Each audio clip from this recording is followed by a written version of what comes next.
Hello friends, आपके अपने YouTube channel साहित्यिक नॉलेज में आपका स्वागत है। फ्रेंड्स, आज हम पढ़ेंगे सामान्य हिंदी का पहला टॉपिक लिपि। तो चलिए हम टॉपिक को शुरू करते हैं।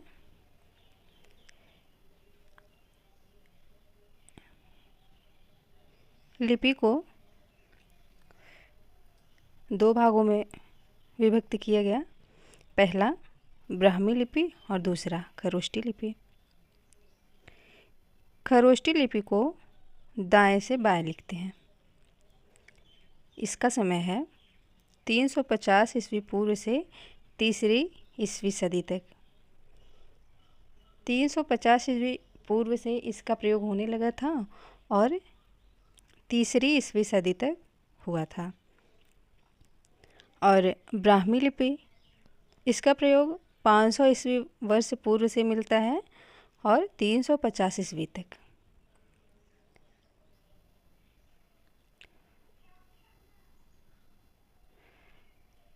ब्राह्मी लिपि को पुनः दो भागों में विभक्त कर लिया गया है। पहला है उत्तर शैली और दूसरी है दक्षिण शैली। दक्षिण शैली में तमिल, तेलुगु और कन्नड़ की भाषाएं लिखी जाती हैं, जबकि उत्तर शैली का विकास कुछ इस प्रकार हुआ है, जैसे पहले गुप्त लिपि, फिर गुप्त लिपि से ही कुटिल लिपि।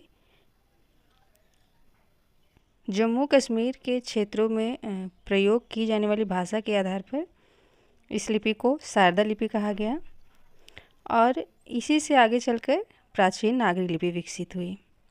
तो हमें प्रमुखतः इसी प्राचीन नागरी लिपि के विकास को देखना है। लेकिन ये आपको याद रखना है और ध्यान से पढ़ना है कि लिपि का विकास किस क्रम में हुआ है। आप दक्षिण शैली की लिपि के विकास को नहीं पढ़ें, कोई बात नहीं, लेकिन उत्तर शैली की लिपि के विकास को आपको पढ़ना है, क्योंकि हमारी हिंदी इसी शैली से निकली हुई है।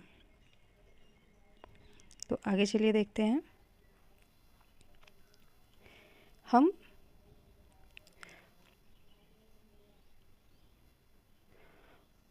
प्राचीन नागरी लिपि को पुनः दो भागों में विभक्त करते हैं। पहला है पूर्वी नागरी लिपि और दूसरी है पश्चिमी नागरी लिपि। पूर्वी नागरी लिपि के अंतर्गत मैथिल, कैथी, नेवारी, बंगला, असमिया आदि लिपि आती हैं, ये सब लिखा जाता है। और दूसरी के अंतर्गत गुजराती, राजस्थानी, महाराष्ट्री, महाजनी और देवनागरी लिखी जाती है। तो इसमें भी हमें पढ़ना है देवनागरी लिपि के बारे में, जिससे हमारी हिंदी की उत्पत्ति हुई है। फ्रेंड्स, देवनागरी लिपि को देवनागरी क्यों कहा गया?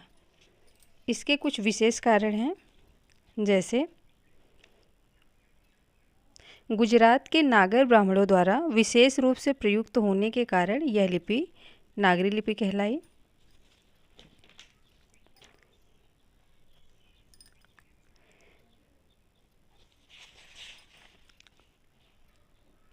प्रमुख रूप से नगर में प्रचलित होने के कारण इसका नाम नागरी पड़ा।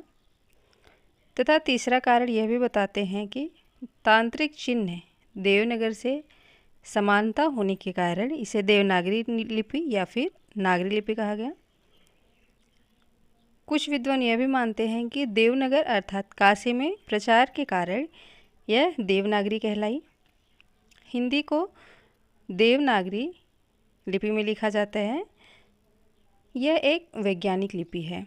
यह बाईं ओर से दाईं ओर लिखी जाती है। भारत की अधिकांश भाषाओं की लिपियां ऐसी ही हैं, जिसकी लिखावट बाईं ओर से दाईं ओर को चलती है। केवल फारसी एक ऐसी लिपि है जिसमें उर्दू लिखा जाता है। इसकी लिखावट दाईं ओर से बाईं ओर है। और कुछ भाषाओं की लिपियां हम आपको बता देते हैं, जैसे हिंदी की लिपि तो आपको पता है देवनागरी है। संस्कृत की भी लिपि देवनागरी है। मराठी की भी लिपि देवनागरी है। नेपाली की भी लिपि देवनागरी है। जबकि अंग्रेजी, फ्रेंच, पोलिश, जर्मन, स्पेनिश इन भाषाओं की लिपि रोमन है तथा पंजाबी भाषा की लिपि गुरमुखी है। उर्दू और फारसी की लिपि फारसी ही है। तो इस प्रकार है फ्रेंड्स, लिपि से संबंधित कोई भी प्रश्न जो आपको पूछना है आप पूछ सकते हैं। यह सेशन यदि आपके लिए उपयोगी है तो चैनल को लाइक, सब्सक्राइब और शेयर ज़रूर कीजिएगा। Thanks for watching this video.